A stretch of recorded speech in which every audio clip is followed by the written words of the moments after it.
Estamos en el Colegio de Salvador, en este colegio histórico, entrevistando esta vez al padre Ernesto Dan Obregón, un jesuita ilustre de esta provincia argentina, uno de los fundadores de la provincia argentina, de la Compañía de Jesús, y le vamos a pedir que nos cuente un poco de su vida, que dé un testimonio a las futuras generaciones, ya sean jesuitas o laicos, que puedan aprender algo de esta vida fecunda en el apostolado intelectual y también en la actividad pastoral.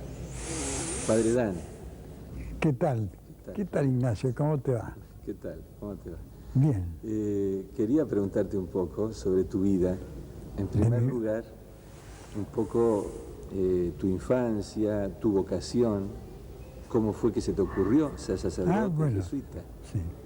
Bueno, ¿cómo se me ocurrió? Yo creo que a mí siempre se me había ocurrido, que siempre tuve la vocación. ¿Sabes por qué? Porque de muy niño mi madre me llevaba a la Compañía de Jesús porque había nacido yo en la esquina del frente. En Córdoba. En Córdoba, en la gran ciudad de Córdoba. La que Córdoba, como aquella frase que dice que la fundó, ¿cómo fue el fundador de Córdoba? Jerónimo Luis. Jerónimo Luis de Cabrera, el que Córdoba fundara y ojalá la desfondara y fundara otra cualquiera. Bueno, me tocó a mí estar enfrente de la compañía. ¿En qué calles? ¿En la calle Caseros. ¿Caseros? Caseros, esquina Trejo. Y la compañía es Trejo, esquina Caseros. Sí. Bien. Y de entonces, un día me llevaron a una conferencia que dio un padre barbudo. Yo tendría como 9 años. Un padre que venía de África, jesuita. Y este barbudo había hecho no sé cuántas cosas en África y me gustó mucho. Tenía además en la facultad para deambular por todas partes.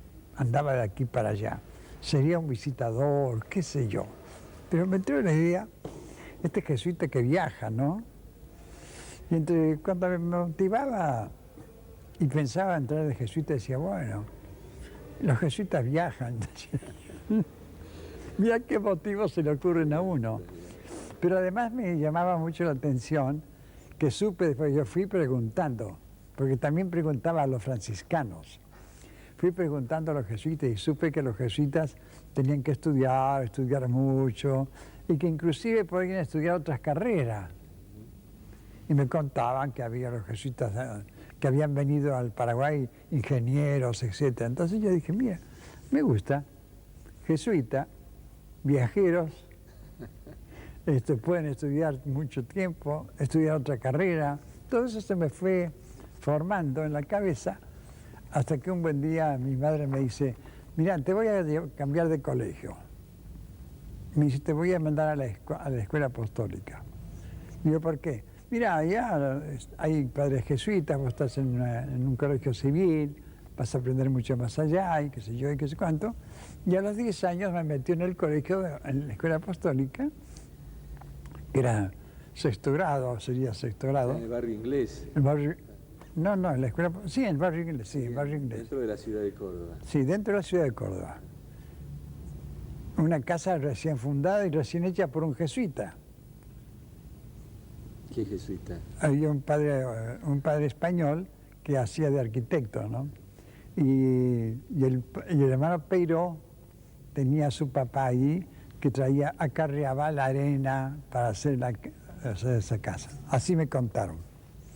Entonces, cuando estaba en la apostólica, yo estudiaba todo lo que estudiaban ellos, que era muchísimo latín, mucha historia del mundo, cultura, etc.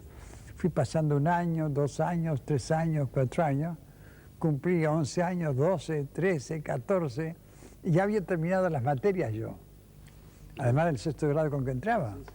Entonces me llamó el padre rector, que era el padre Dávila, me dice, señor Dan, entonces hacían siempre señor a los chicos, señor Dan, ¿no tendría usted ¿se animaría a tomar la cátedra de primer año de latín? ¿La cátedra yo? Sí, dice, porque usted ha terminado todo y qué sé yo. ¿Y quiénes son los alumnos? Y ahí está, dice usted, alumnos van a ser, por ejemplo, el padre Abelino Gómez Ferreira, el padre de mí. Todavía no eran padres. No, el que yo ahora los nombro como padre, ¿no? El señor de mí, el señor tal, el señor cual. Bueno, y decía, ¿cómo se van a portar estos, no? Bueno, y me llamaba el rector, ¿cómo andan los alumnos? Muy bien, les decía. Yo me hacía en cada jarana, me hacía en cada broma. ¿Y vos tenías cuántos años? Yo tenía 14 años. ¿Y ellos, los alumnos? Y los alumnos tendrían 12, 13, 14, algunos 17, 16. ¿Se portaban bien? ¿Qué? Me hacían cada cosa. Aprendían algo. Pero aprendieron latín, eso sí, ¿no? Y el padre Doglia llegó de España y empezó a dar vuelta por la casa y se encontró con un chico que estaba en la cátedra. Dice, ¿cómo? ¿Un profesor seglar acá enseñando? Entonces fue y dice, el señor Dan. Y pasó por ahí, señor Dan, ¿cómo está usted? Bien, padre, ¿cómo le va? Pues está usted de profesor. Bueno, así fue. Qué bien. Y entonces... De manera que yo puedo decir que siempre tuve la vocación. Hasta que vino la confirmación, ya el sí o el no para entrar al noviciado, ¿no? Y la otra confirmación para hacer los votos. ¿Y qué año fue aquello? El año 1916, 17, yo entré el 17.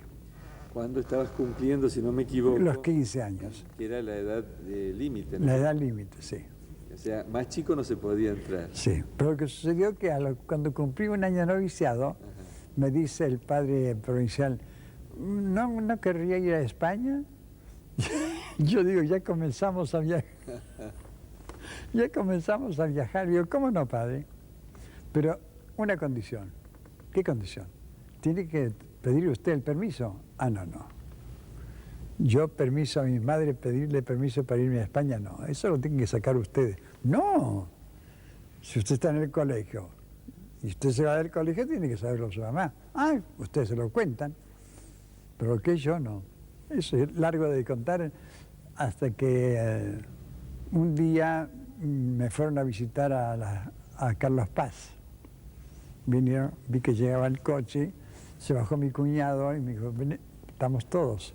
O sea, mi mamá, mi hermana y mis hermanos. Yo dije, bueno, ¿habrá recibido la carta o no la habrá recibido? Se bajó mi mamá tan fresca, no había recibido la carta. Yo tranquilo, ¿no? Y si vamos a ir al campo a hacer un día de campo. Bueno, ahí estuvimos. A la vuelta suben al coche. En eso mi mamá vuelve a bajar. Me llama. Me dice, recibí tu carta. Trágame tierra. Dice, bueno, te digo que sí, que te puedo decir, con una condición. Para siempre, ¿eh? Con eso me quedé plantado, ¿no? Pensé un poco arriba, dije sí, para siempre. Qué lindo. ¿Te parece curioso, no? ¿Eras novicio de primer año? ¿Sí? Novicio de primer año, sí. ¿Y te fuiste a España? Y me fui a España, sí. O sea, el noviciado... Entré a seguir el noviciado en la casa del Santo Borja, en Gandía, en el Palacio del Santo Duque de Gandía, San Francisco de Borja. Ahí terminé el noviciado, comencé el juniorado y pasé al monasterio de Veruela, ahí en Aragón, donde me llevé un susto tremendo, porque llegué de noche y el monasterio es una mole de piedra tremenda, ¿no? Que después me sirvió en la Facultad de Filosofía y Letras, que me tocó transición del románico al gótico, y yo hablé, la transición, etcétera, etcétera, y el profesor me preguntó, ejemplifique. Yo digo, monasterio de Veruela. Se quedó pasmado porque yo sabía que él no lo conocía, ni salía en ningún diccionario el monasterio de Veruela. Entonces lo expliqué como quien vive allí, ¿no? Realmente. Y después cuando se fundó la Universidad de El Salvador, y yo era rector, lo invité a que viniera a hacer historia del arte acá. A ese mismo profesor. A ese mismo profesor. Bien. ¿Y en España has estado durante el juniorado? Y después Sí, todo el juniorado. Comencé la filosofía unos meses en España y me vino la orden de ir a Francia. Ajá. Y entonces en Francia estudié toda la filosofía. ¿En qué lugar? Primero estuve en Valls, près le Puy, o sea, cerca del Puy.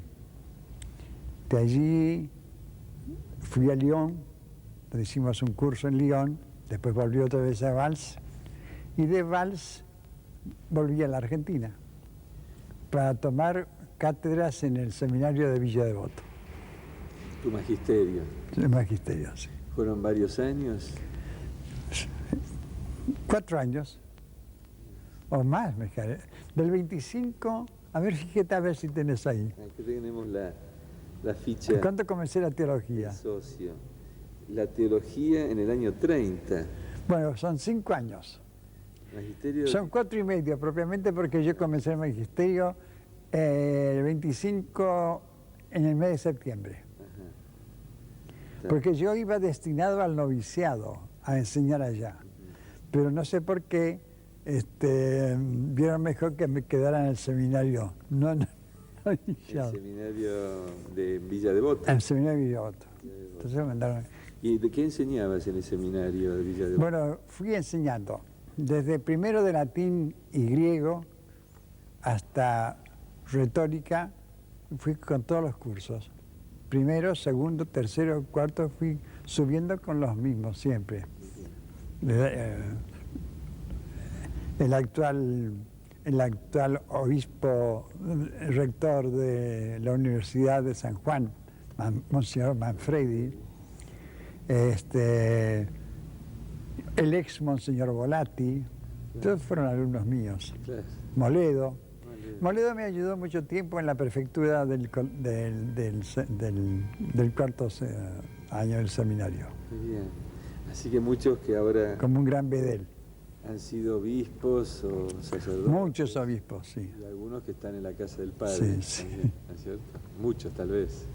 Pues son hace unos cuantos años. Sí, sí.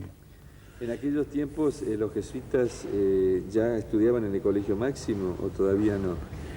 Ah, mirá, no, me tocó hacer el primer año de teología con los que habían sido mis alumnos en retórica. Ah, qué fantástico.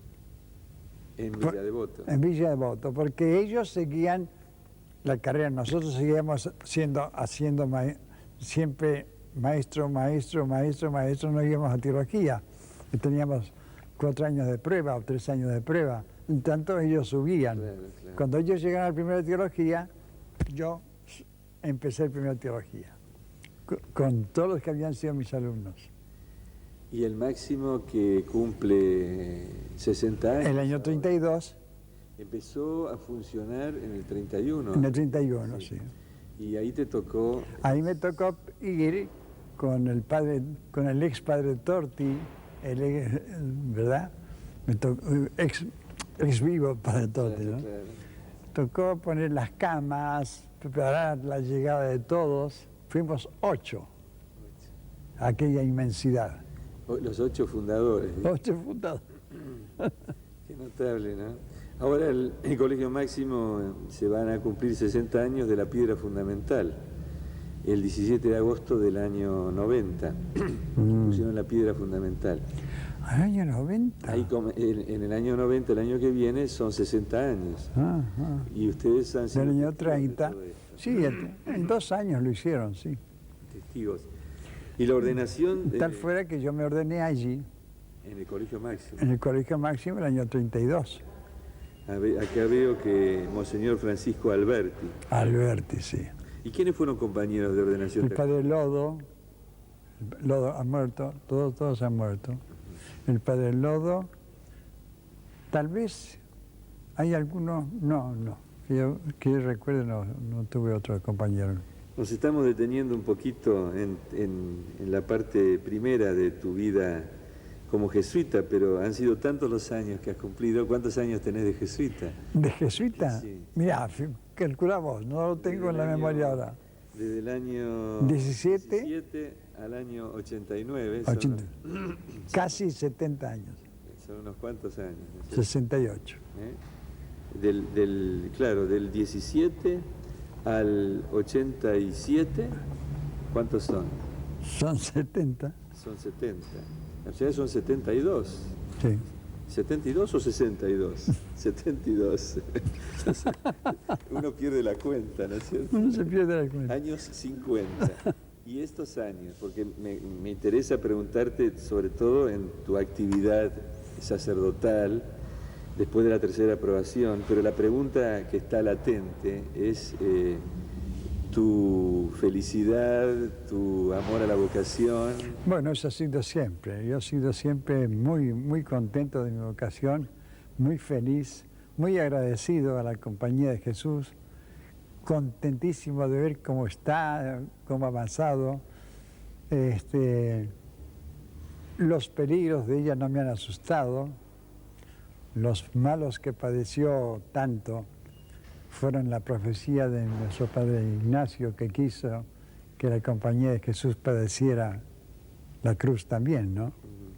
Así que las cruces que padecieron los jesuitas me parecieron cruces bendecidas por San Ignacio de Loyola y agradecidas a Dios, ¿no? Y eso es lo que me parece que saqué en conclusión cuando publicamos las cartas de los padres generales, cuando escribían a los jesuitas que estaban todos dispersos por el mundo, ¿no? Que nunca jamás tocaron para nada los Borbones, que fueron los grandes enemigos. Nada, ellos tocaban siempre pensar en Dios, pensar en ofrecer el sacrificio al Señor. Esa obra de la compañía fue brava, muy brava. ¿Y vos publicaste unas cartas, dijiste? Sí, las traduje, como entonces se usaba siempre latín. Siempre latín. Las cartas las escribieron en latín. Gracias a que se usaba el latín, conocemos tantas cosas de la Compañía de Jesús, ¿no? Por ejemplo, todo lo de la colonia, del tiempo de la colonia, todas las cartas que escribieron de Roma, Las cartas sanas. las cartas sanas. Está bien. Y después de la tercera aprobación, ¿dónde la hiciste? Bueno, en la tercera aprobación En Córdoba. la hice en Córdoba. Y ahí me escribió el provincial que le escribiera qué quería yo ser y dónde trabajar y cómo. Una atención muy grande del padre provincial. Entonces yo le escribí 3 cosas. Que yo quería hacer o trabajar con los obreros, en bien de los obreros, y que eso tenía una condición. El que entra un poco tiene que entrar todo. Después, dar ejercicios a jóvenes, trabajar con jóvenes. Y tercero, como ya estaba sospechando la necesidad de universidades, que me gustaría dedicarme a universidades. Después, hablando con él, me dijo, bueno, yo no puedo trabajar si no tengo título acá. ¿Cómo no tiene título? No, yo tengo el título de Francia, el doctorado en Francia. Entonces acá no valía el doctorado, tenía que repetir todas las materias. Y entonces desde el seminario de Villa Devoto seguí en la Facultad de Filosofía y Letras. Y terminé allí la carrera. Y cuando vino la cuestión de que muchos jesuitas se juntaban para fundar una universidad, yo estaba en ese montón, ¿no? Varios, el padre Ferreira, uno de ellos, ¿no? Avelino Gómez Ferreira, el padre Alonso, el padre Rey de Mí, el padre Bussolini, todos esos estábamos siempre con ese fervor. Quiles. El padre Quiles, por supuesto, ya había comenzado el año, cuando murió el padre que fundó la Facultad de Filosofía. El padre Quiles ha sido el universal, ¿no? Yo lo llamo bedel de embajadores. Lo llamo bedel de embajadores porque realmente tiene todo el mundo en la mano, ¿no? ¿Y cómo se concretó esta vocación? Bueno, la vocación se concretó primero que el provincial me dio permiso para hacer la carrera de Filosofía y Letras, con la cual saqué el título de profesor superior de Filosofía, y después al cual añadía el doctorado de Francia, y pude trabajar. Entonces, todos los jesuitas fuimos trabajando el asunto hasta que me dijeron a mí, ¿por qué no te ocupas vos directamente? Entonces me ocupé con el padre Alonso, con el padre Mussolini, con el padre Redemí, nos ocupamos de redactar las cosas y a mí personalmente me tocó ir a hablar con Frondizi. Y como Frondizi había hecho su campaña anunciando universidades privadas. Eso era en el año... Espérate, 58, eso fue... ¿puede ser? 58. El 57 comenzó el asunto, el 58 ya lo presentamos en el ministerio porque ya estaba fundada la Universidad Católica Argentina. Presentamos eso al ministerio, a Frondizi y al profesor Maine y al ministro Maine, que es alumno de los jesuitas. Exalumno de los jesuitas y que tenía un gran empeño en que saliera esto adelante. Y que tengo entendido que en Regina Martyrum él hizo la carrera universitaria. Ah, que hubo un tiempo allí, claro, el doctor Carbia. La primera universidad católica. La primera universidad católica estuvo en Regina Martyrum. Tenés razón. ¿Y cómo resultó la historia? ¿Cómo terminó? Terminó que seguía la Universidad Católica y nosotros estábamos un poco detenidos porque no se nos presentaba la oportunidad delante de los señores obispos que saliera a otra universidad. Era lógico, ¿no? Hasta que llegó de Roma el cardenal Cento y tuve la oportunidad de verlo en Córdoba, llevándole la historia de lo que aquí pasaba. Y le dije que teníamos dificultad porque no nos atrevíamos a ponernos enfrente de la Universidad Católica Argentina. Dijo, no, dice, no, no hay ninguna dificultad. Dice, bueno, nos vendría a visitar. Y ya la universidad andaba así como facultades, como institutos, etc. Me nombraron rector de los institutos universitarios, pero nada más nada de universidad. Hasta que vino Cento y desde este escenario, dice, 2 universidades quiere la Iglesia. 2 universidades, 2 rectores.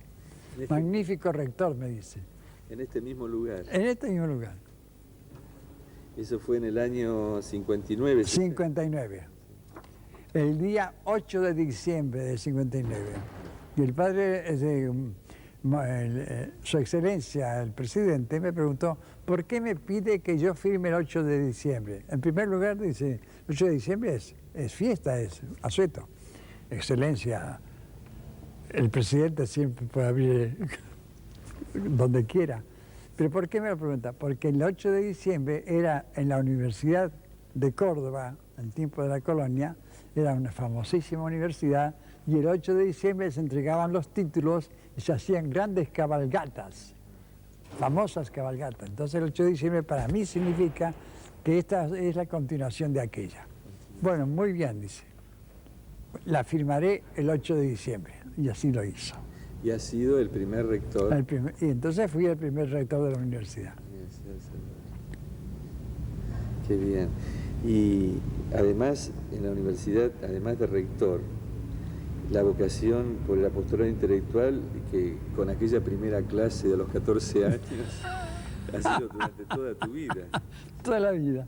Estudiando filosofía y después cuando fue necesario, era profesor de lógica en Santa Fe, en la Inmaculada, me dice el provincial, hace falta hacer una lógica, porque no hay lógicas con un buen sentido aristotélico, tomista, para los colegios. Bueno, ¿por qué no hace usted una lógica? ¿Cuándo? Y me dice el padre Parola, mire, hágala ahora. Ahora. Se encierra en su pieza y tenga usted un copista y tenga un ayudante y sáquela inmediatamente. Y me la va pasando y la iremos aprobando por partes y usted la sacará. Entonces la comencé en enero y creo que salió en abril, porque iba mandándola por partes. La usaron como texto. Y quedó como texto. Como texto Texto. en el seminario. En el seminario, después en muchos colegios, porque al poco se hizo el segundo ejemplar, y el tercer ejemplar fue bestseller. Ah, sí. Pues ¿sabes por qué? Porque se quemó. Se quemó. Me hablan de allí, de la oficina, me dicen, padre Dan, tenemos que hacer otra edición. Inmediatamente otra edición. Porque se quemó la segunda. Se quemó la segunda. Muy bien, es importante. Bestseller. Veo aquí en esta ficha Ayuda a Memoria que tuviste que ver también en tu trabajo intenso en la docencia. Te agradezco porque si vos me hubieras indicado que yo tenía que contar toda mi vida, tenía que estar escribiendo no sé cuánto. Es difícil. Porque acordarse ahora de repente... Estas cosas, ¿no? Veo que has sido rector del Instituto Superior de Educación Católica. Ah, sí, claro, me tocó eso porque en el Consejo Superior de Educación Católica, del cual era presidente el padre Doglia, jesuita, me llamó el provincial y me dijo, yo estaba entonces de profesor en Santa Fe. Me llamó el provincial y dice, ¿cómo haría usted para continuar en Santa Fe? Lo necesitamos en Buenos Aires. ¿Para qué, padre? ¿Para secretario o para el Consejo Superior de Educación Católica? Usted lo nombraría yo presidente. Digo, no, de presidente no sirvo yo. ¿Por qué no me nombra secretario técnico? Y así fue estar trabajando. Bueno, muy bien. Sí. Lo propuso al Consejo Superior y me aceptaron, secretario técnico. Y entonces, trabajando mucho con el hermano Septimio, actualmente ya ex rector, ¿verdad? Trabajamos mucho con él y con los del Consejo, que era necesario fundar un instituto para los religiosos que no tenían título de profesor. Y ahí vino el trabajo de irlo haciendo poco a poco, siendo tiempos difíciles, ¿verdad? Y bueno, salió bien. Y sigue funcionando. Sí, sigue funcionando magníficamente. Muy bien. Fui el primer rector porque estaba yo de secretario técnico y entonces en la primera votación salí. Entre tantas cosas que veo aquí, porque son muchísimas en una larga vida en la compañía de Jesús, veo que has estado muchos años en el Colegio del Salvador. ¿En qué otros lugares? Ahora actualmente estamos En el Colegio del Salvador, en el Colegio de la Inmaculada, en el Colegio San José, fui vicerrector con el padre José María Blanco.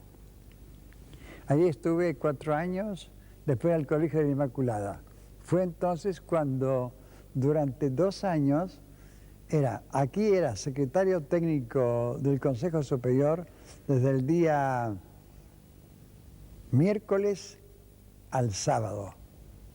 El sábado por la noche viajaba a Santa Fe y tenía clases el sábado por la noche en el instituto que fundé ahí, Instituto de Filosofía, más las clases de filosofía del bachillerato el lunes y el martes. El martes por la noche tomaba el tren y venía acá. Trabajaba miércoles, jueves y viernes como secretario técnico acá. Viajaba por la noche para Santa Fe durante 2 años. 2 años. ¿Y te cansaste un poquito? Ahí me salió una úlcera péptica, una úlcera. Qué cosa, ¿no? Pero que me la curé sin operación, ¿no? Con régimen.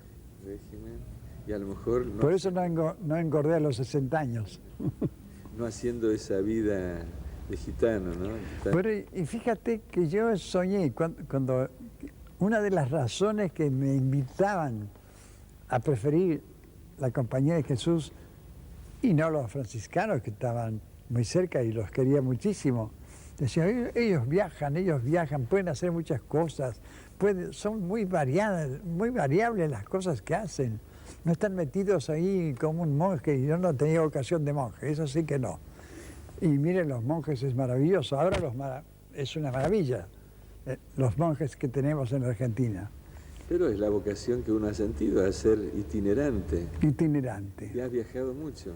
He viajado muchísimo, mucho, porque he tenido que volver a España. Cuando era rector llevamos a España una exposición del libro jurídico argentino en los últimos 25 años. Lo llevamos y hicimos la exposición en Barcelona, en Madrid, en París, en Bonn, en Milán y en Roma. La exposición de unos 5.000 libros. Con pleno éxito. Con pleno éxito, sí. Los cónsules nos ayudaron muchísimo, los embajadores. Algo único, no se ha vuelto a repetir eso. No se ha vuelto a repetir. No. Es algo único. Después allá en Europa es fácil el traslado porque hay empresas internacionales de ómnibus, entonces hicimos el trato con una empresa, entonces para el empaque ya sabíamos la tranquilidad de que lo iba a empacar bien, ¿no? Así pudimos hacer todos los viajes perfectamente. Además de estar en el Colegio de Salvador, has estado en las casas que me nombraste y tengo entendido que en alguna otra más. De párroco. Párroco del Delta, del Delta. Mi Delta querido, realmente, sí. Donde está ahora el padre Nicolás. ¿Unos cuántos años ahí? ¿No? Estuve como 9 años. 9 años. ¿Y sabes por qué? Porque quedé de superior aquí por una ausencia, no sé si del padre Quiles, que se había ido a Europa. El provincial me dice, mire, hay que arreglarlo del Delta porque el párroco del Delta se ha tenido que ir. El padre jesuita se iba al norte. Entonces, yo busqué y no encontré y me fui yo. Y duró bastante. Y duré, como era ir el viernes por la noche, sábado y domingo, podía ser aquí profesor y superior y decano, tranquilo. Decano también, de filosofía. Decano de filosofía, sí. Y has estado, creo que en otro lugar, yo estoy esperando que me lo digas porque lo tengo acá, a ver si me lo decís vos. En algún momento dado terminaste de ser párroco y del Salvador fuiste al litoral, a alguna parte de tocó ir. Ah, me olvidaba de Corrientes, Mandillú, que iba a Mandillú. En Corrientes fui con mucho gusto. Ya era grande, ya no era joven, ¿no? Y el padre Bergoglio tuvo la felicísima idea de preguntarme si quería ir a Corrientes a ser superior y rector del Instituto del Profesorado. Dije, bueno, si me dan las fuerzas lo voy a hacer. Ahí estuve 3 años y medio. Que fue cuando los jesuitas argentinos se tomaron. Ah, sí, se hizo el cambio. La razón principal fue esa, que ya los españoles se retiraban de la Argentina porque tenían mucho trabajo en Paraguay. No podían tener Paraguay y después tener Argentina. Entonces se retiraban y así fuimos tomando Corrientes, después Posadas. Todo. Así es. En Corrientes hicimos un invento en Corrientes. ¿Así? Fuimos los primeros que pusimos programación, ¿no? ¿En el instituto? En el instituto. Qué bien. Están funcionando todavía. Que está todavía funcionando. En el año 80 compramos 2 computadoras y ahí empezaron.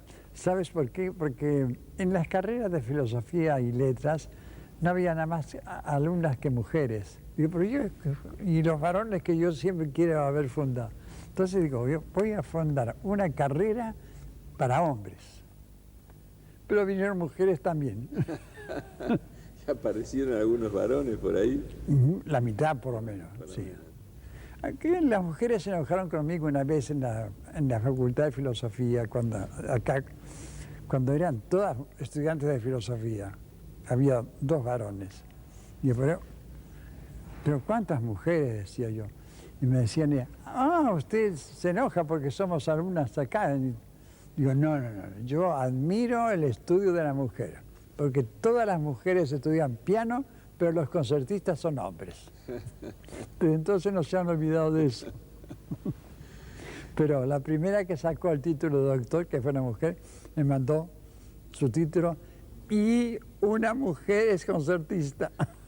Como diciendo, también nosotras sobresalimos. Sí. Has combinado lo intelectual y la actividad sacerdotal directa, el apostolado. En cuanto me he podido acordar, muchas cosas se me habrán olvidado. Has dado ejercicios espirituales. Muchos. Sobre todo en Tucumán con el actual monseñor.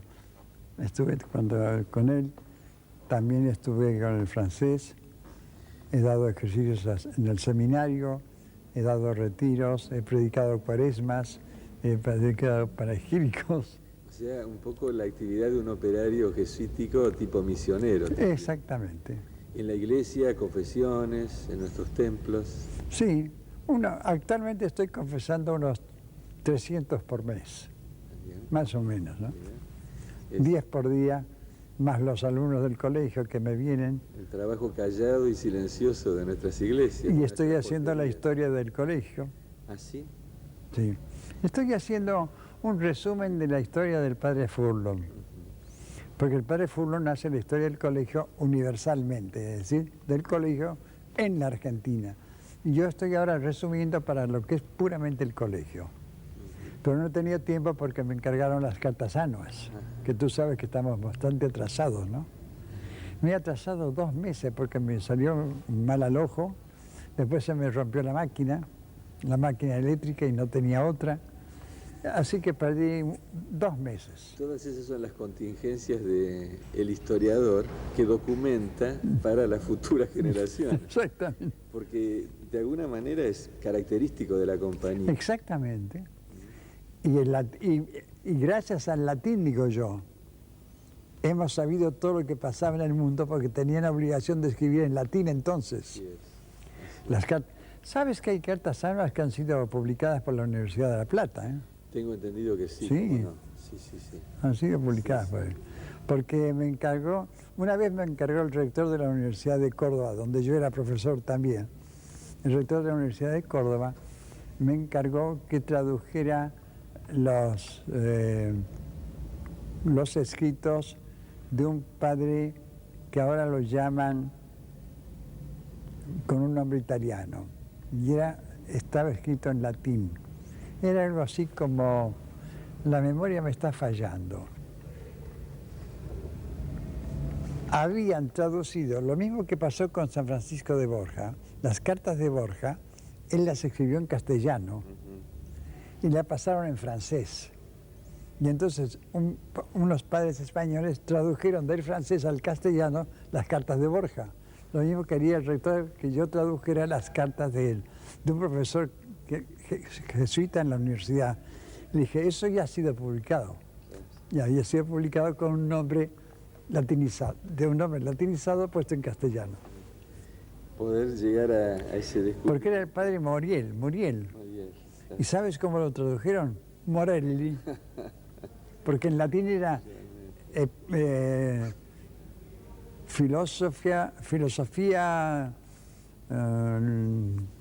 clásica filosofía Patris Murelli. Entonces era el padre Muriel.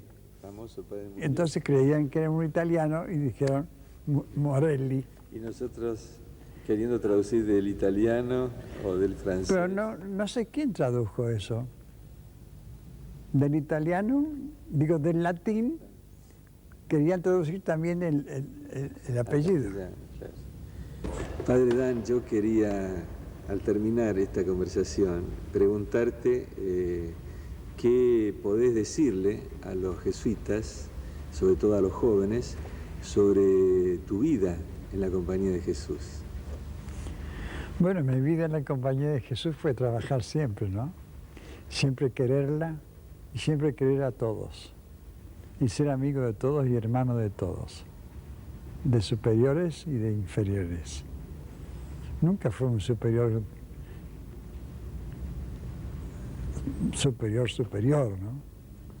Siempre fui compañero. Como quería Ignacio de Loyola, compañeros. No sé cómo vamos a terminar esto,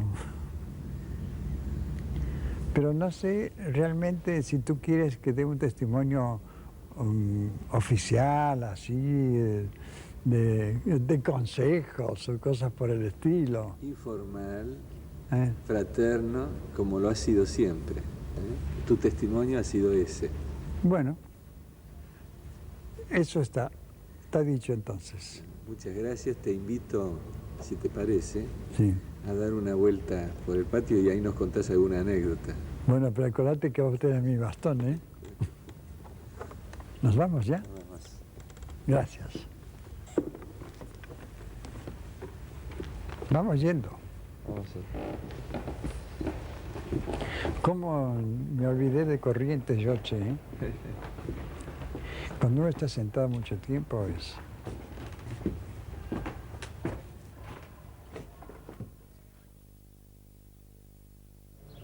Acá estamos en el patio del Sagrado Corazón con el Padre Dan y le vamos a pedir que nos cuente un poco de los recuerdos de este lugar tan importante de El Salvador. Vos querés recuerdos de acá solo, ¿no? Por ejemplo, las palmeras. Las palmeras, todos me preguntan cuántos años pueden tener. Y yo tengo un dato especial. El año 25, yo era profesor de retórica en el seminario de Villa Devoto y preparamos un acto para el salón de actos. Vinimos acá, pero primero en el patio le tomamos unas fotos. Como están haciendo aquí ustedes que están tomando unas fotos a nosotros. Pero nada de máquinas oyentes como son estas, ¿no? Entonces me fijé que el árbol estaba justo tocando la cabeza de los chicos y estorbando a los chicos. ¿Este mismo? Este. Ahí les tomamos la foto. Las tengo todavía, ¿no? Qué lástima, si supiera las hubiéramos traído para mostrarla acá. ¿Cuántos, en esa época, cuánto tiempo tendrían las palmeras? Serían... Mira, en ese tiempo tendrían ya unos 12 años. 12 años, sí. 12 años, del 25 ahora. Así que son... Son eternas. Porque todo lo que es más grande, más demasiado que yo, es eterno. Se parece. Me parece eterno. También me parece eterna la fuente. Esta fuente, según cuenta el padre Furlon, es de regalo del mismo que regaló una estatua que hay encima del colegio, justo a la altura de la portería, hay una estatua de Cristo con dos chicos. Esa estatua la regaló el mismo que regaló él. La estatua esa del Sagrado Corazón. Que es famosísima, es Sí. un poco la... Y de aluminio es. Y que es bastante grande, ¿no? Enorme, es enorme. Y es muy lindo porque al caerse la tarde, todo se refleja en la fachada de enfrente. En las casas de enfrente va caminando el Señor. Con el reflejo Esta fuente, además, nos trae recuerdos a todos los que hemos sido alumnos aquí. los que han sido alumnos. Venir a buscar los pescaditos. Y algunos que cayeron dentro. Algunos pescaditos más grandes. Y algunos bachilleres que tiraban por ahí, ¿no? Bachilleres y todo esto, ¿no? Pero después no sé qué pusieron eso para que no se atrevieran a tirar gente.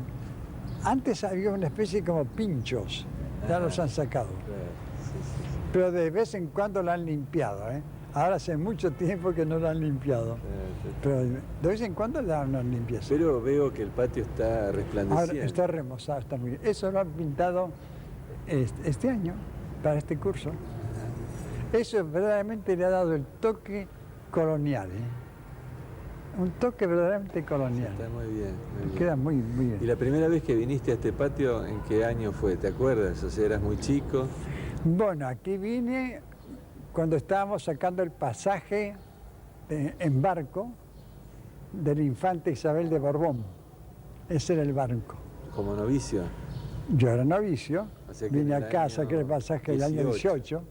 Ya- En febrero del 18 estábamos sacando el pasaje para ir a España. Ahí está, dijiste febrero del 18 y justo el 11 de febrero del 18 Fue la fundación de la provincia argentina. ¿estabas aquí? ¿Dónde? Estaba en la sierra, en vacaciones. El 11 de febrero estaba en la sierra. Y el 28, que fue 28, o el 27 o el 26, vine acá. ¿Qué te parece? Qué bien. Qué Porque no sé recuerdo. si fue bisiesto, 1912 era. 11 no fue bisiesto. Fue el 27. Qué buenos recuerdos. Bueno, Fundador de la provincia argentina. fundador. Fundador de la provincia argentina. Me tocó ser de los primeros. No, Sí. Has podido observar la provincia a lo largo de muchos años. Muchísimos años, más de lo que yo me imagino. Yo no siento los años. Eso es bueno. No me doy cuenta. Espera, yo me empecé a dar cuenta de mis años cuando cumplí 83. Cuando vine de Corrientes, ¿verdad? Entonces me di cuenta que ya tenía 83 años, porque en Corrientes no sentí nada del 80, 81 y 82 como rector, nada. A pesar del calor de Corrientes. Oh, y de Filippi lo que le pasó, ¿no? Pobre de Filippi. Desde la Antártida. Estaba sentado, de la Antártida a Corrientes, estaba sentado transpirando todo el tiempo. Te tocó en la misma casa con De Filippi. Y estaba yo de superior y llegó él. Y yo le ayudaba lo que podía, pobre. Le hice hacer los análisis de corazón, todo. Pero no podía hacer nada. No podía hacer nada más que aguantar. Y contar lo de la Antártida. Sí. Bueno, padre Dan, muchas gracias por esta charla. Y gracias te doy a vos, porque vos has tenido la idea, pero te doy las gracias. Celebramos de esta manera los aniversarios ignacianos. Bueno, muy bien. Muy bien.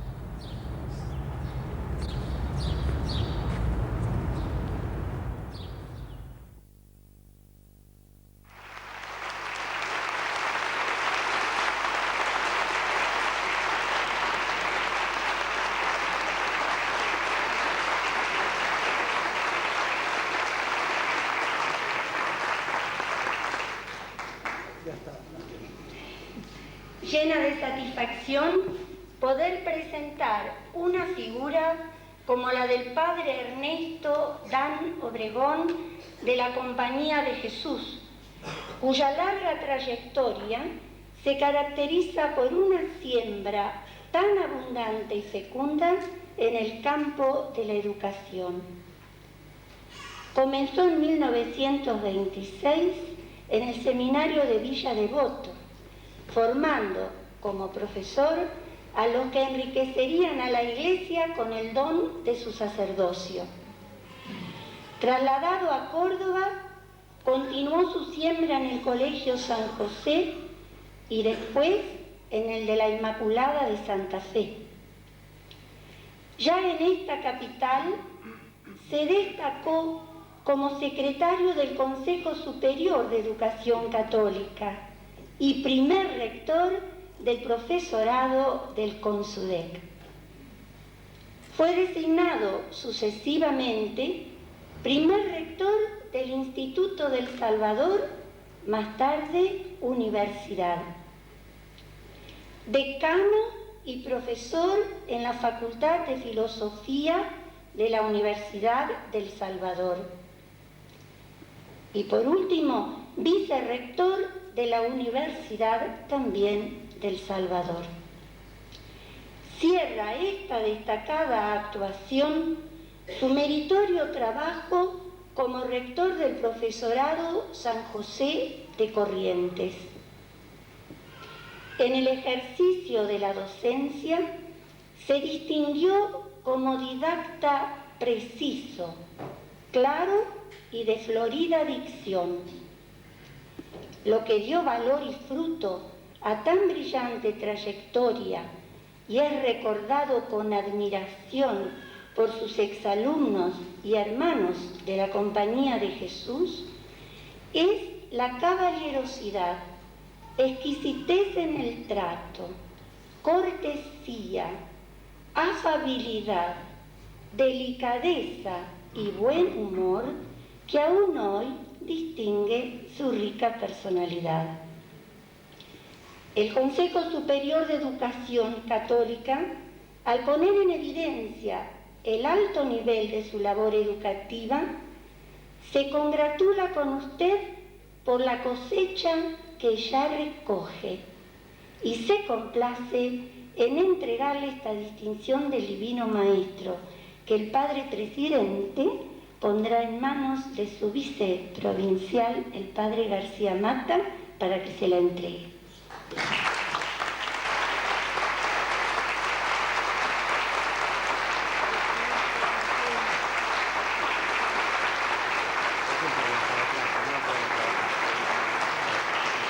Padre,